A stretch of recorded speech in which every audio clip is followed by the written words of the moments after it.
projets PASAC tiennent en compte la dimension mobilité et réseautage des entrepreneurs.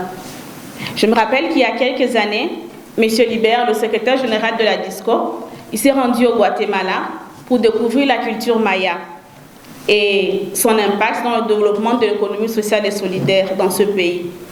À son retour, il nous a pris une bonne heure de la réunion pour nous expliquer son amour envers cette culture. Eh bien, j'ose croire que vous aussi, en découvrant cette fois l'entrepreneuriat maya, vous serez aussi captivés que nous l'avions été il y a quelques années. Je vous invite donc tous, acteurs culturels et créatifs, présents, à tirer bénéfice des échanges qui se feront dans cet atelier. Vive la culture burundaise, vive les entrepreneurs et en particulier les entrepreneurs ICC qui contribuent à l'essor du développement socio-culturel et économique de notre pays. Je vous remercie. En cette journée où nous assistons à cet atelier de restitution organisé pour permettre aux entrepreneurs culturels accompagnés par la Maison de l'entrepreneur de la DISCO à travers le programme Scale Up du PASAC, qui ont eu l'opportunité de participer à la 18e édition du Forum Maya Africa au Mali à Ségou au mois de février, afin qu'ils puissent partager avec leurs collègues, entrepreneurs, artistes, opérateurs culturels, les connaissances acquises lors de cet événement entrepreneurial et culturel. D'aucuns pourraient se poser cette question. Pourquoi avons-nous pensé à les envoyer à ce festival? Pourquoi aussi l'organisation de cet atelier? C'est justement, c'était un grand événement qui permet, comme Mme Chantal l'a souligné, qui regroupait les entrepreneurs mayas ainsi que d'autres entrepreneurs venus des pays africains et ceux d'ailleurs pour échanger sur les enjeux de l'entrepreneuriat culturel et comment ils puissent être plus innovants en Afrique et ailleurs. En pensant à cela, c'était pour que nos entrepreneurs qui sont accompagnés par PASAC puissent rencontrer leurs collègues de tous les autres pays afin qu'ils puissent apprendre d'eux à travers les expériences et les échanges qu'ils ont pu avoir. C'est ça la motivation qui a fait qu'ils soient envoyés là. Et il n'était pas question qu'ils gardent à eux seuls ou à leur entreprise les connaissances ou les expériences acquises. L'idée de cet atelier, c'est de les partager avec leurs collègues. Voici, nous sommes ici et à cet événement et je pense que vous, entrepreneurs, je pense que vous avez beaucoup appris et c'est le moment. Ils vous attendent, nous vous attendons, nous allons vous écouter et sans doute que vous allez nous partager ce que vous avez pu avoir comme connaissances, comme compétences.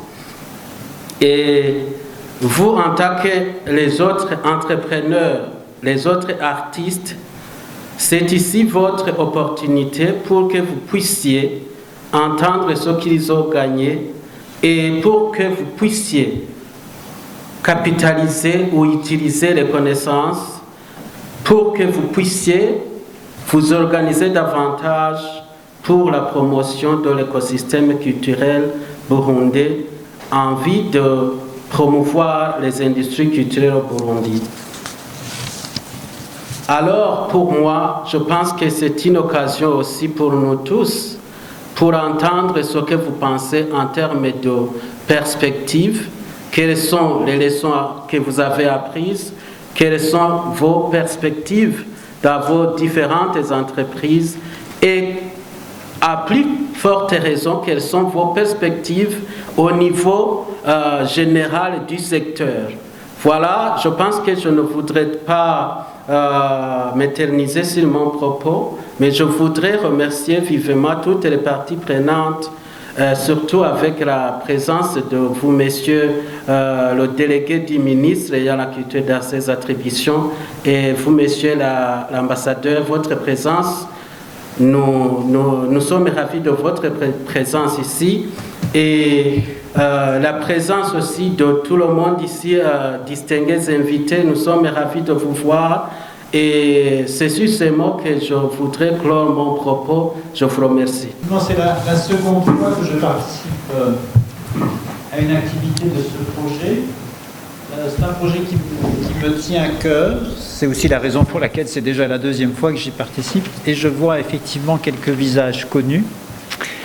Déjà, au-delà de ça, je voudrais reconnaître la présence, la participation de Monsieur l'assistant du ministre, du coordinateur national du PASAC, Madame la directrice de la Maison de l'Entrepreneur, Madame la directrice de l'Office burundais des droits d'auteur et Monsieur le coordinateur de Menia Media, qui est caché derrière le photographe. Voilà. Je pense que la présence de l'assistant du ministre pour la seconde fois dans ce projet aussi témoigne quand même de l'intérêt que votre gouvernement porte à ce projet, à ces activités. Bon, on sait bien que les masses financières ne sont pas colossales, celles qui sont consacrées à la culture, mais il y a des choses qui peuvent être faites quelquefois sans énormément de moyens financiers.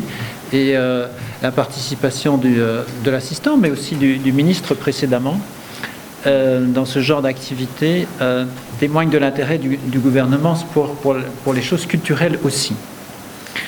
Alors c'est un intérêt que nous partageons à l'Union européenne, car nous sommes d'avis que la culture est non seulement un catalyseur, mais aussi une composante essentielle du développement. Et que les sociétés qui se développent sont celles qui sont aussi celles qui donnent une priorité à la culture. Alors, comme vous savez, c'est en 2018 déjà que les ambassadeurs de l'Union européenne ont décidé de consacrer, donner une certaine priorité à la culture au Burundi, au soutien à la culture au Burundi. Donc après, ça a pris un peu de temps, on a fait une étude, etc., assez large. Et il y a un an, donc, ce projet, dont vous êtes le coordinateur, a été lancé. Je rappelle qu'il y a un financement de l'Union européenne de 2 millions d'euros à peu près, et un financement d'Africalia de 200 000 euros. Donc, c'est aussi des moyens quand même qui ne sont pas négligeables. Je ne vais pas redire ce qui a été dit sur le sujet du jour, véritablement, avec les échanges entre les 6 participants au Forum Maya Africa. Je voudrais simplement vous dire un mot sur les perspectives, puisque là, on s'attend donc à ce qu'une 60aine d'acteurs et opérateurs culturels, donc 10 fois plus que jusqu'à présent, bénéficient d'une bourse de mobilité pour leur permettre de promouvoir leurs œuvres auprès de plateformes professionnelles et de marchés créatifs. Deuxièmement, de développer leur réseau et de renforcer leurs compétences en marketing culturel. Et finalement, de participer à des formations ou à des résidences artistiques spécialisées. Pour l'année 2022, plus précisément, donc il y a des bourses de mobilité qui sont prévues pour participer à 3 événements qui sont le Dakar Art, sur les arts visuels, donc, qui a lieu au Sénégal en mai 2022. Les Récréatrales, qui est un spectacle de théâtre au Burkina Faso en octobre 2022. Et Visa for Music, qui lui se passe à Rabat, au Maroc, en novembre 2022. Donc voilà, je voudrais, en terminant ce rapide propos, encourager les uns et surtout les unes, j'insiste là-dessus, à se candidater et à participer au prochain appel d'offres, de façon à avoir un équilibre des genres, disons, pluriel dans la suite du projet. Voilà, je vous remercie beaucoup. Distingués invités, mesdames et messieurs, tout protocole observé, à cette occasion de cet atelier de restitution des connaissances et compétences acquises par les entrepreneurs culturels accompagnés par le projet PASAC Burundi, à travers le programme de mise à l'échelle scolaire. Grâce à leur participation au Forum Maya Africa au Mali au mois de février, je voudrais souhaiter la bienvenue à tout un chacun ici présent à cet atelier lors duquel ils vont partager ce qu'ils ont gagné pendant tout leur séjour aux autres entrepreneurs, artistes et opérateurs culturels ici présents. Cet atelier de capitalisation vient à point nommé. En effet, au Burundi, l'entrepreneuriat culturel et créatif, c'est un paradigme presque nouveau, de sorte que même les opérateurs intervenant dans ce secteur n'ont pas une parfaite maîtrise de tous les enjeux et opportunités offerts par ce secteur, ainsi que les stratégies de les saisir, surtout en relevant les défis auxquels fait face l'écosystème culturel burundais, ce qui explique la pertinence de ce voyage qu'ont effectué nos 6 entrepreneurs. Distingués invités, mesdames et messieurs, l'apport des industries culturelles et créatives est incontournable au développement d'un pays en général et des artistes et des opérateurs culturels en particulier. Notre souhait est que ces expériences gagnées par les 6 entrepreneurs puissent amorcer une dynamique de promotion des industries culturelles et créatives à travers des initiatives concrètes, ne laissant pas personne derrière, essentiellement orientées sur la réponse aux besoins actuels et futurs pour les épanouissements pérennes. Ainsi, je voudrais exhorter les autres entrepreneurs, artistes et opérateurs culturels ici présents de bien suivre les présentations pour s'approprier de ces connaissances afin d'amorcer des initiatives inclusives qui apporteront à des avancées significatives du secteur culturel burundais. Distingués invités, mesdames et messieurs, je ne saurais terminer mon propos sans remercier une fois de plus tous ceux qui ont, de près ou de loin, ont contribué à l'organisation de cet événement. Nos gratitudes est adressée particulièrement à l'Union européenne et à l'Africalia qui ont appuyé financièrement le projet et aussi à la DISCO à travers la maison d'entrepreneurs, mais aussi à travers Media Media qui sont en train d'assurer la mise en œuvre effective du projet qui, à travers le projet Passac Burundi, ne ménage aucun effort pour appuyer le ministère des Affaires de la communauté africaine, de la jeunesse, des sports et de la culture, dans sa tâche d'encadrer et accompagner les artistes, les entrepreneurs culturels pour les rendre plus professionnels en vue de servir convenablement les consommateurs de leurs produits et services et par conséquent contribuer au développement socio-économique du Burundi. Comme le coordinateur du Passac le disait, nos remerciements vont également à l'endroit des entrepreneurs qui ont représenté le Burundi au Forum Maya Africa qui s'est tenu au Mali, comme on l'avait dit, dans la ville de Ségou. Nous espérons sans doute que les acquis de leur participation à ce forum contribueront significativement à la promotion du secteur des industries culturelles et créatives. Nous tenons enfin à remercier les représentants de différentes organisations ici présentes pour avoir répondu à l'invitation pour participer à cet atelier de capitalisation et particulièrement nos vifs remerciements à la délégation de l'Union européenne au Burundi de l'appui qu'elle a toujours témoigné à nos artistes. Depuis le début de ce projet, maintenant on est en cours et sans doute qu'on continue, Monsieur l'ambassadeur. C'est sur ces mots que nous déclarons ouvert l'atelier de capitalisation des entrepreneurs culturels sur les participations au Forum Maya Africa. Vive la culture burundaise, vive les entrepreneurs culturels qui contribuent au développement socio-économique de notre pays. Je vous remercie de votre aimable attention. Merci beaucoup, Monsieur l'assistant du ministre. Je vous remercie, Excellence, Monsieur l'ambassadeur. Je vous remercie pour les allocutions que vous venez de présenter. S'il vous plaît, tout à l'heure, nous nous allons en fait vous demander, s'il vous plaît. Mugabo rero murambabarira ndabahinduri. Ubona ko ari ibintu bisohora neza. Yego cyane. Jewe kumbure magara kuri mu bibiri by'inkoramutima. Ubwa mbere ni gukeza icyumviro n'abashoboye kugira ngo kije ahabona. Hama byanyoheye cyane ariko ndabona ko abagiye baserukira igihugu kugira barahura ubwenge bahanahana ibyumviro ari urwaruka. Ni intambwe idasanzwe. Byaciye binsubiza inyuma kuko jewe ibintu by'akarangara bitanguye mu 78 mfise imyaka 7 muri piyoni.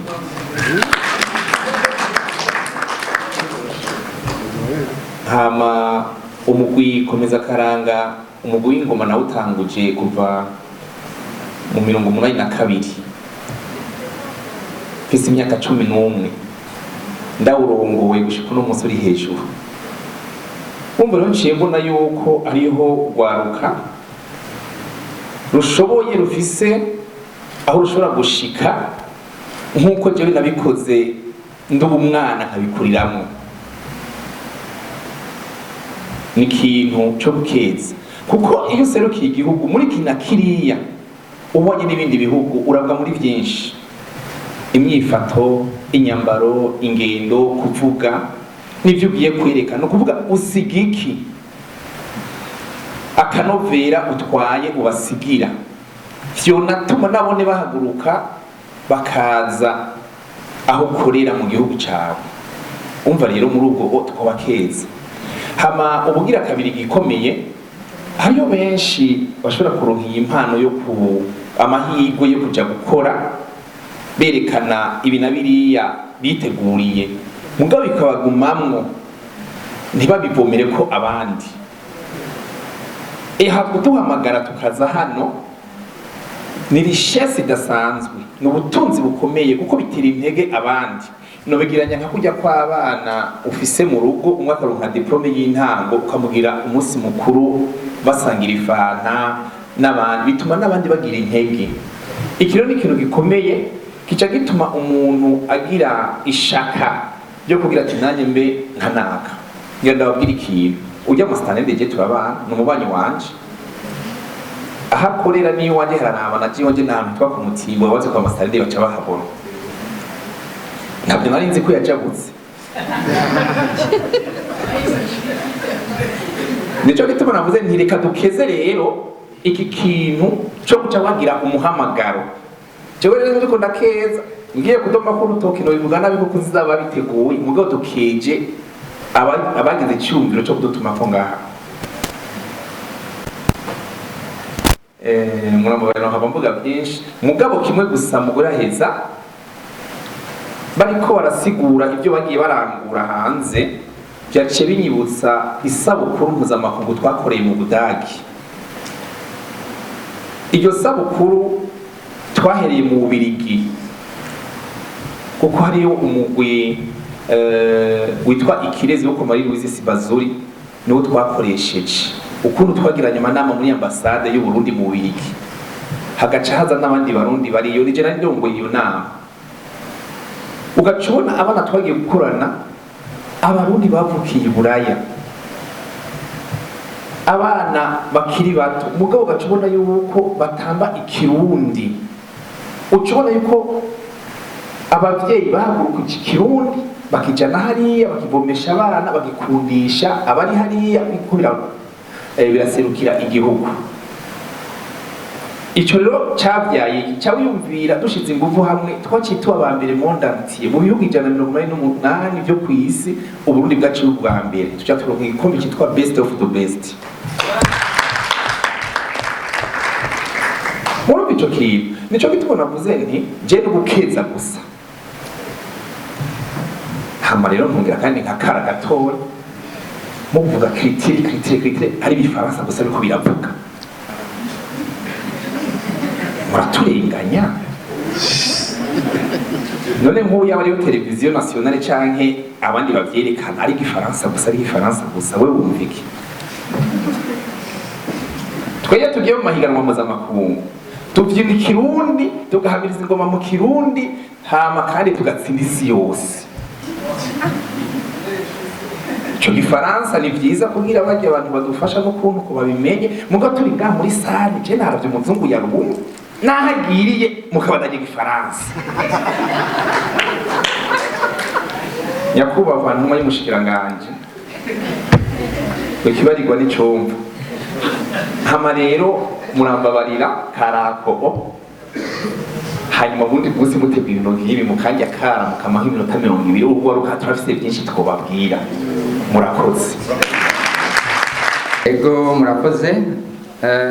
Nitwa Bright Olivier Ndayishimiye, nkaba nserukira ishyirahamwe ry'abaririmbyi Amicale des Musiciens du Burundi. Nkaba nashaka guhera gukengurukira bashoboye gutunganya bino bikorwa, nkasaba yuko bitohagararira no ngaha bubandanya no mu yindi mice yose iri novuga mu mico kama. Ikibazo gusa nari mfise ni kimwe, bavuze yuko umuco maya ari ukuja hamwe tugakorera hamwe.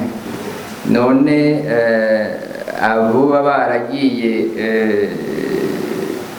muri Mali, ivyo bakuyeyo novuga nk'amadokima amwe boshobora kuzoyaduha kugira ngo natwe dushobore kuyakoresha muri Amicale des Musiciens du Burundi, kugira turabe ngene muri ico gisata c'umuziki naco tworaba ngene dukorera hamwe, nkuko bamwe baranabavuga bati iyo umwe amenya ikintu aca yigungirako, kugira tubereke ingene kuja hamwe bituma haba iterambere nyaryo. Murakoze. Ahanini ikibazo cya mbere ni uko nshatse guhumuriza abibaza yuko tuje gusubirira cyangwa kurwanya inani zisanzwe zihari zikorera muri iyi myuga yacu mvabwenge. Ahandi ikindi nacyo ni uko icyatumye tujya kwiga muri Mali, ubwa mbere iyo umuntu atemera yuko agwaye burya ntabazokira. Twebwe rero turemeza yuko tugwaye hariho ahantu tutagera paraporo y'abandi. Rero twaje rero ivyo twakuyeyo twaje kubishira mu ngiro mu Burundi, kandi sije cyonyine cyabitumye. Ivyigwa tumaze gukurikirana au niveau ya maison de l'entrepreneur, n'ivyo vyigwa byose twagiye kurahura hanze, ubu turiko turabishira mu ngiro. Ahangarutse kuri ca kibazo bavuze bati none mwebwe muzanye akarusho nyabaki, muje gukora iki gisumvya ku vyo mwari musanzwe mukora. Twebwe turiko turagira encadrement, duha ubumenyi abo twasanze tutahora duha ubumenyi, abandi twitaho ko dukora imyuga imwe. Ijewe nk'aho mperereye Gitega turamaze kwankadira aba artiste benshi, tubasansibiriza ku buryo bategerezwa kwitabira umugambi wo kwiteza imbere. En plus si cyo cyonyene, turamaze no gushiraho systeme yuko tuza turakorana n'inzego kugira tuze turahanahana amakuru. Turabikora kenshi kuko no mu nama twagize Ingozi twarabonye yuko hariho ingorane yo kudahanahana amakuru hagati y'aba artiste, hagati n'inzego zihari, hanyuma hagati n'aba artiste ubwabo nyene badahanahana inkuru canke badafashanya. Twebwe rero tuko turahindura ivyo, dushikira aba artiste bandi no mu byo batujeje bimwe nuko dusansibiriza aba artiste kugira bitabire imigambi. Hanyuma nashaka kurangiza ntavuze byinshi, image ivyo twasigiye abo muri Mali nuko natwe twarabasigiye ubuntu bwacu. Burya twaravuze izina ry'u Burundi, Uburundi burazwi, kandi naho twoba twari bigaba dushitse muri Mali twarigenjeje buke kugira babone yuko turi abantu, ko natwe ubuntu tubufise.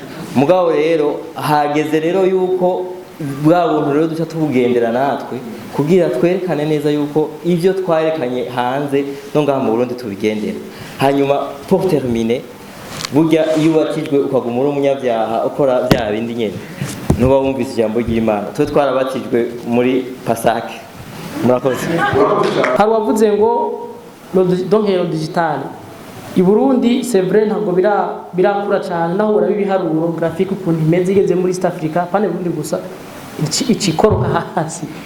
Alors ico nibaza kandi gikorwa cy'umu artiste wese donc aba manager cyangwa abafise aho bahuriye n'ivya diffusion donc ama media badufashe ahubwo mu byo bakora baze baravangamo n'inyigisho nabo bwo media zishikana henshi badufashe amacademy zidufashe yereka abamedicien yuko ngo jemba antake musicien parce que niho ndi cyane yereka bise yuko amafaranga ntari mwabarasiko bategura ama conseil gusa sio digital aussi hari yakana. Donc mufashe rero nisho kiri mu bintu twiye kuzokorerako muri uno mwaka ndabuduhe kuno mwaka. Murakoze. Naje gushima cyane gushima umugambi Pasaka gushimira na leta y'u Burundi kuko nayo nyene niyo ituma byose bikunda byose tuyigira hano mu Burundi kunda hamwe n'abateka bagazi bose bagiye ko bashoboye kugira ngo umugambi uje mu ngiro nk'uko bimeze. Ikibazo no bishora ikintu kijanye n'ama perspectives nk'uko bakibagije cyane ico tugiye gukora nuvuga ko icyo bahera ku cyambere nuko mumenya ko twebwe naho twagiye muri Mali bituje dusubira leta dusubira ministère dusubira izindi nzego zihari tubana tugiye abanyeshure natwe tuko turiga kugira ngo dukura cyane kuko naho twavuye iyo tuhahejeje turashafise urundi rugendo rwo kubandanya twisuganya kandi nuvuga ko tubana twina entrepreneur nazo ko naho mvuga ngo tugiye guteza imbere ngabandi ba entrepreneur n'ibyo tuzopartager ibyo dufise cyane rwose kandi tugerageze kwestora iyi system yo gukorera hamwe ariko tubandanya n'ubundi n'amatukurize yacu tuyakorera mu cyane kugira ngo n'abanyene ateri imbere yashobora no kubera akarorero izindi kujya ama perspective navuga ko cyambere individualisme nko mu kivuga cyatwishe cyane rwose kumva umenga entreprise yanje nayo bayide nziza ariyo yikora opportunité yose bonise ariyo yigungira ko naza ko ingwara yatumugaje imyaka n'iyindi gushika no munsi bashaka mvuze no kuca synergie turafise menshi amaze n'imyaka ishika 40 ariko gushika no munsi turavye usanga ama réalisation sikirenga cyane gose kuko ama challenges canke ama défi n'ama faiblesse aguma ari menshi abo kumwaka yiyongera nubwo ariko kuja hamwe kwacu harimo amical harimo coprodake harimo OBDA n'izindi biraza ko kuja hamwe kwacu bizadufasha cyane gukora icyo kwita advocacies canke ma plaidoirie afasha mise en application ikigo OBDA ikibazo bavuze cha fond burundais pour la culture nazo ko nabyo nyine n'ikintu muratokora ku mutwe wiwe ariko bisaba ko utuyihanda twese dushira mu byumviro hamwe kugira ngo bishoboke.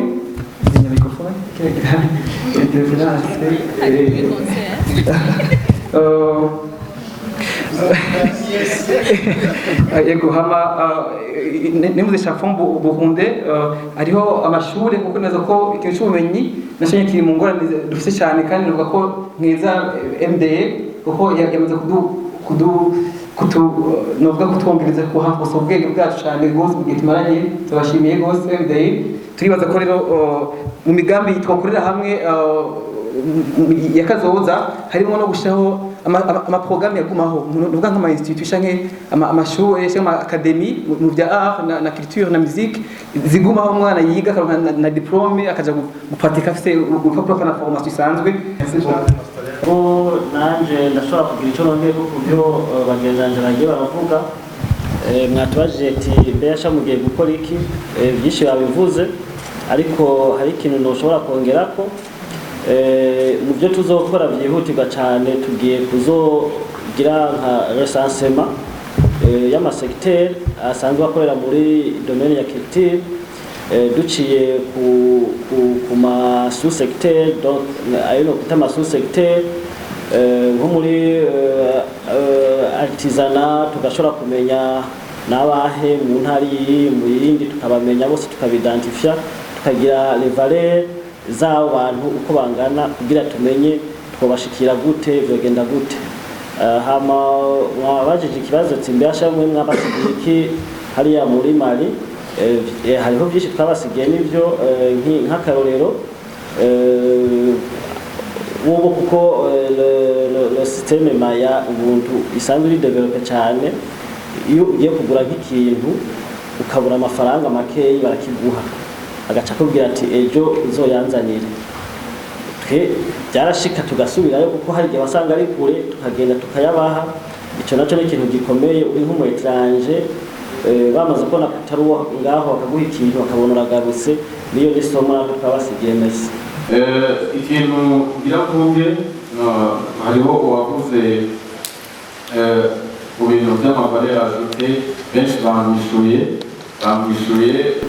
ariko je ngira mvuge cyane ku ca Bright ndanamukeza kandi kuba aheruka kwizerwa nko kurongora urwego rw'abanyamuziki mu gihugu cy'u Burundi.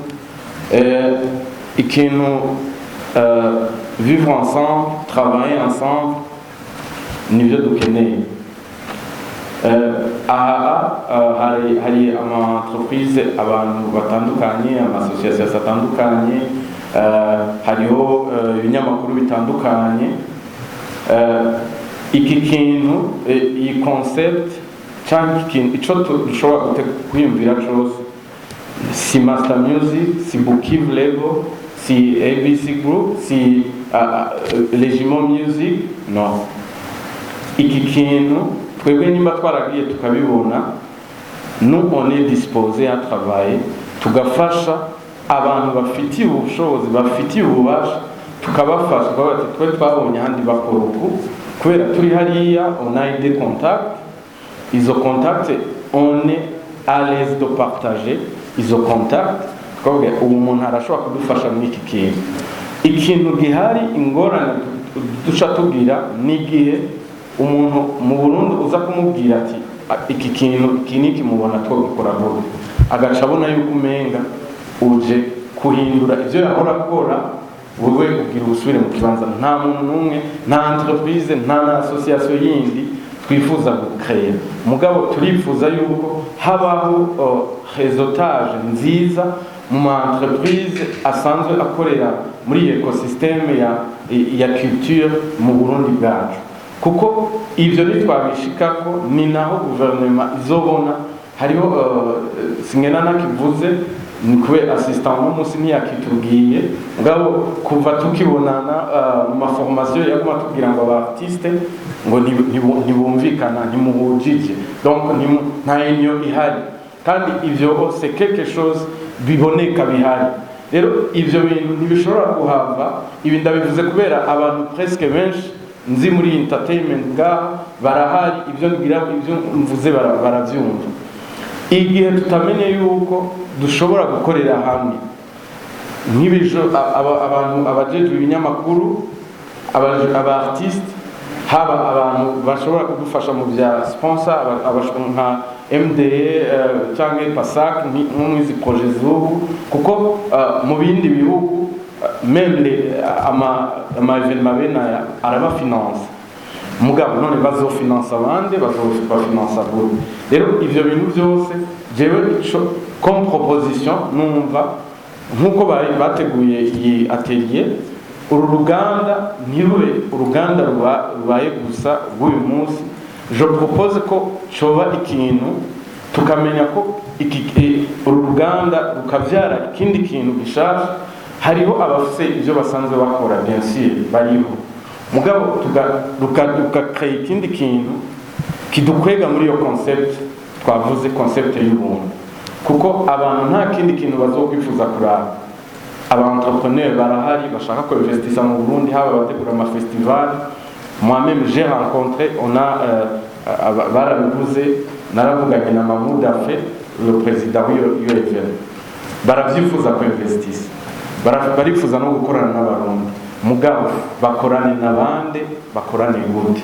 Merci. Sozere kandi arakoze kuntera ino teka kuko ari intero bwa mbere, ariko kandi shimira Union Européenne yashoboye gufata mu bwoko cyane ino projet iriko irashirwa mu ngiro na PASAC Burundi, Africaria, Benyamedia, Adisco, MDE n'abandi, kandi bakaba batwegereye cyane mu kutwakompanya kuri ino chapitre ijanye no guteza imbere la culture burundaise ishimikiye no ku baartiste bacu kugira bashobore kuronka leur droit.